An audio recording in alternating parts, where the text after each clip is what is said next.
Here's your list of charges. You hacked into the Army, the Navy, the Air Force, the Department of Defense and NASA, amongst other things. Why? I was in search of suppressed technology, laughingly referred to as UFO technology. I think it's the biggest kept secret in the world because of its comic value. But it's a very important thing. We've got old age pensioners can't pay their fuel bills. We've got countries being invaded to get award oil contracts to the West. And meanwhile, secretive parts of the secret government are sitting on suppressed technology for free energy. So how did you go about trying to find the stuff that you were looking for in NASA, in the Department of Defense?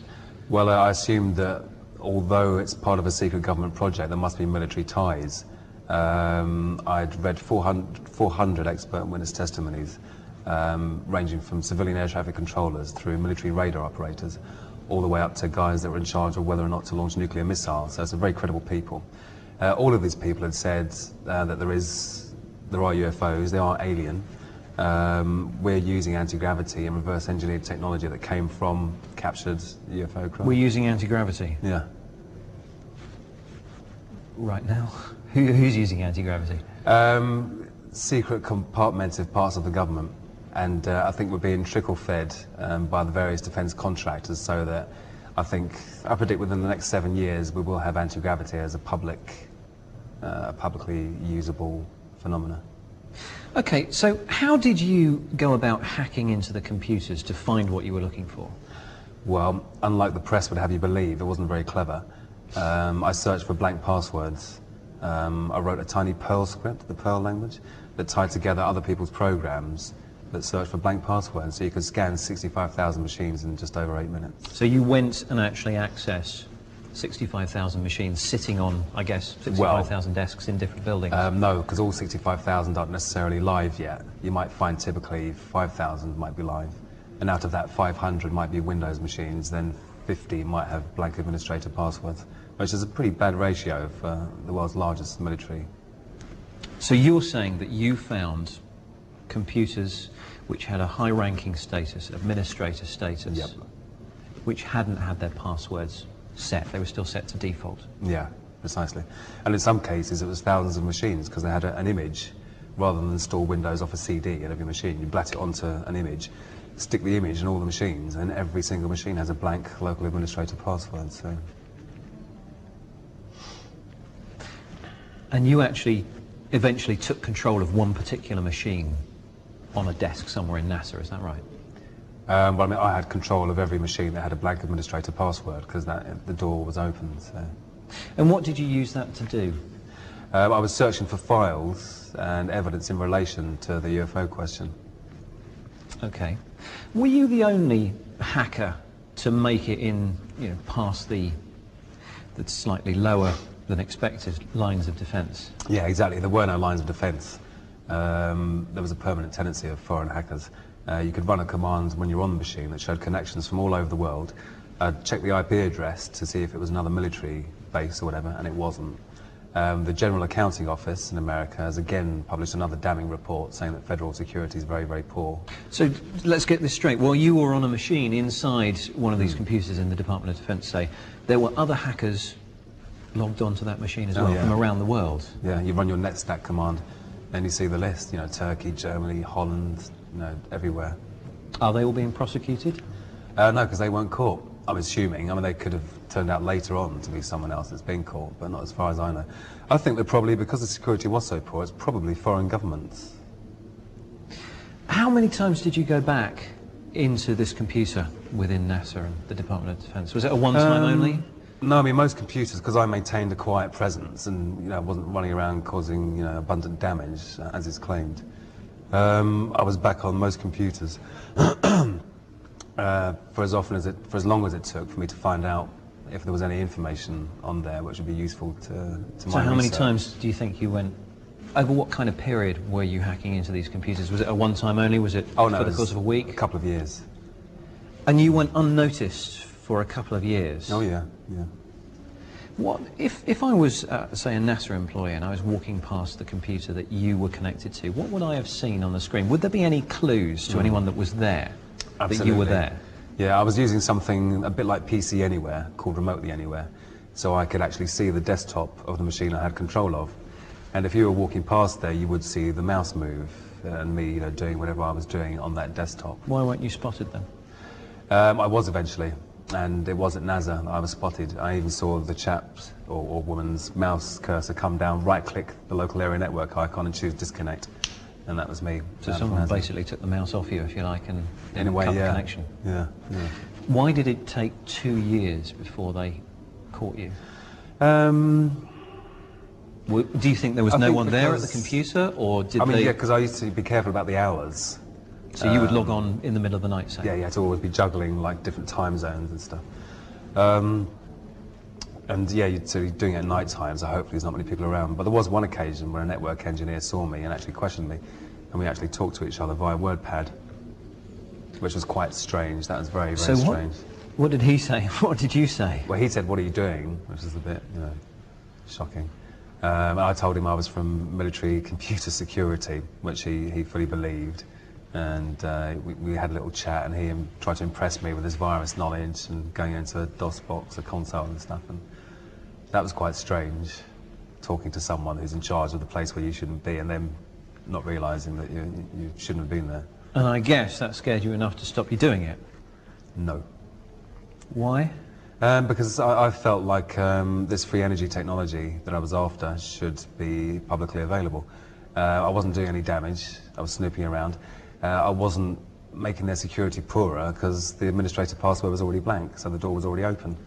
The only thing I was doing was installing my remote control program, which is commercially off-the-shelf available software, so you know, it shouldn't be a problem either. Did you find what you were looking for? Yeah. Tell us about it. There's a group called the Disclosure Project.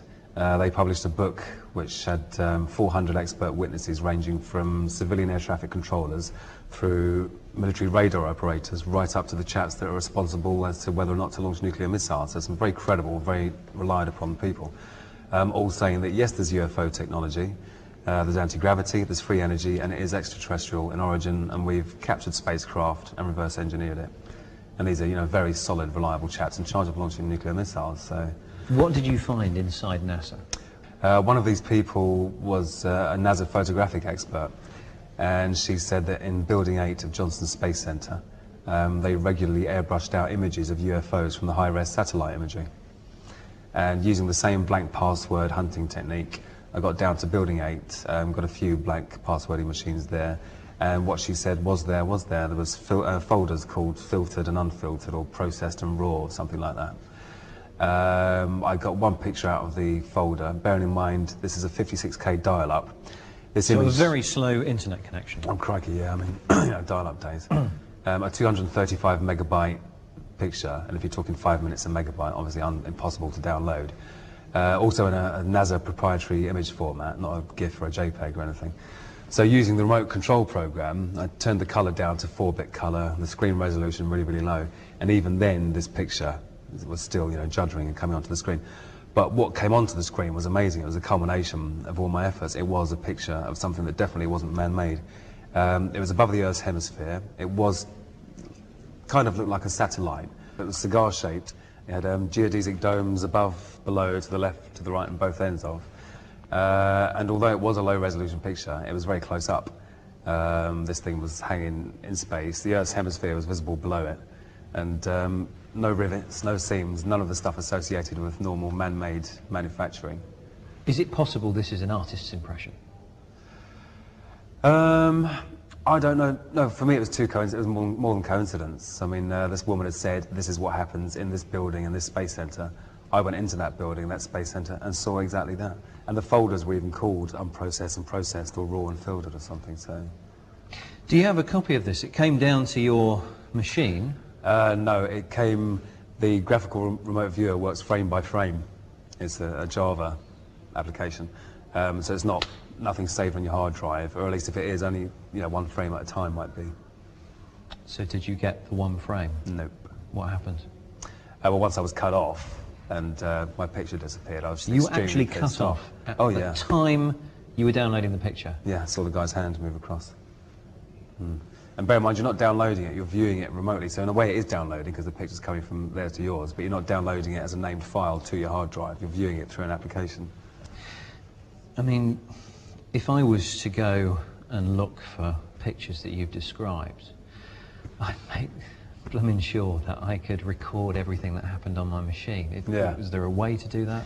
I think there probably was a screenshot function in Remotely Anywhere, which I didn't use. I mean, I'm sitting there bedazzled, you know, thinking, crikey, this really is looking weirder and weirder the more that comes of it. And I thought that I was safe there. I didn't think I'd be caught, you know, 3/4 of the way through of looking at the first picture I'd looked at. And also I was amazed that it was how she said it would be. So you were cut off while you were looking at this picture. A few months later, you were caught. What happened on that day? National High-Tech Crime Unit knocks on your door early in the morning. I'd been asleep for about an hour, I think. So I was very groggy. You weren't up all night hacking by any chance? I was, yes. But fortunately for me, they'd been monitoring me for 3 months beforehand and saw that I wasn't doing damage, that I was snooping around. So it was good in a way. Yeah, that was March 2002, and they said, oh, you might get 6 months or so community service. Next thing I know, November 2002, 6 months has turned into 60 years in an American jail. Why do they think that sentence is suitable for you?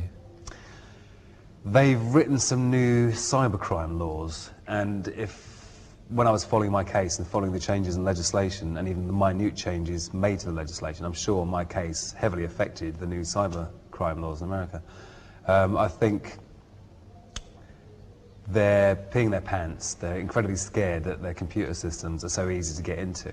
And so rather than stop the bad practice and increase the security or employ proper IT people instead of training up military personnel, they're trying to scare everyone away from not doing it. So I'm the anti-hacking poster boy, you know. That's why you think they're trying to impose such a serious sentence. Why are they saying they're imposing such a serious sentence? Oh, they say I've damaged every machine I was on. Is that possible?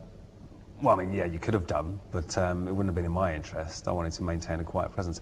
Also, they say that for it to be an extraditable offence, it has to be worth a year in prison. For it to be worth a year in prison, it has to be $5,000 worth of damage. And as if by magic, lo and behold, every machine I'm on is $5,000 worth of damage. $5,000 worth of damage to each machine? Yeah. Is that possible? How much were those machines worth, do you think? Well, crikey, I mean, in America, PCs are even cheaper than they are over here. I'm sure they probably cost about $500. But these are military PCs? Military PCs, but so there's a good chance that they're not standard. Well, if they weren't standard, they wouldn't have had blank passwords and been running Windows and connected to the internet. You acknowledge that what you did was against the law. It was wrong, don't you? Unauthorized access is against the law, and it is wrong. What do you think is a suitable punishment for someone that did what you did? Well, firstly, because of what I was looking for, I think I was morally correct, even though I regret it now. I think a free energy technology should be publicly available. I want to be tried in my own country under the Computer Misuse Act, and I want evidence brought forward, or at least want the Americans to have to provide evidence in order to extradite me, because I know there is no evidence of damage. And that is the main brunt of the charges. That's what's gone from 6 months community service to 60 years in a foreign jail. Do you understand maybe that someone who hacks into such a high level of secure building and such a high level of secure computers, that sounds like a serious offence? You were hacking just after September the 11th, 2001, weren't you? Well, I was hacking long before and for a while afterwards as well, so you know. During the immediate aftermath of 9/11? No, not immediately. It was actually... I think that was around... I had actually stopped for a while towards the end of 2000 and started again after a few months, so I can't even remember if I was doing it at the time, but it's certainly not, you know, during it, because I was with everyone else watching it on television thinking, crikey. Okay. Do you have any tips to stop hackers like yourself from getting into computers within companies or within homes? Yeah, first of all, have a password. Don't have blank passwords. I think your first line of defense is stuff that's already part of Windows. So as well as having a good password, in the office environment you should enforce log on and log off hours, so no one can log on before or after office hours. Simple tweak to make in the Windows security. Make sure everyone turns off the machines at night when they go home from the office, or make sure you turn off your router at night if you've got broadband and you go to bed at night. Turn off the remote registry service. Now let's just talk about that. Can you just talk us through what the remote registry service is and how you turn it off? Okay. The registry is where lots of information about your computer is stored on the computer. The remote registry service allows the remote user to remotely query your registry. The useful information it contains is stuff about your password policy, your usernames, etc., etc. And it's something that you don't need unless you're in a specific situation in an office environment. Windows XP Home has it turned off by default, but Windows XP Professional doesn't. So Windows XP has basically a button flicked somewhere, a switch flicked somewhere that says allow remote access to my machine. And it's switched on. That facility's switched on. It's switched on by default in Windows XP Professional, but not Windows XP Home. Yeah. So you would advise users to go in and switch that off? Yep. And if you search on the internet for remote registry switch off, there's plenty of guides out there, I'm sure. Just also tell me about the name of the admin user. I thought that was quite interesting when you told me that on the phone. Yeah, if people are trying to hack a Windows machine, they're after the administrator account, as I was. That's the top dog on the machine. Gives you full control of the local machine. One simple technique you can use is just to go into your users and passwords and control panel and rename the administrator. Call it, you know, whatever your name is or whatever you like. So hackers won't know what. Yeah, so they'll keep trying administrator with lots of different passwords, not knowing the username's wrong, so we'll never get there. Gary, it's been really fascinating. Thanks for your time. No, thank you.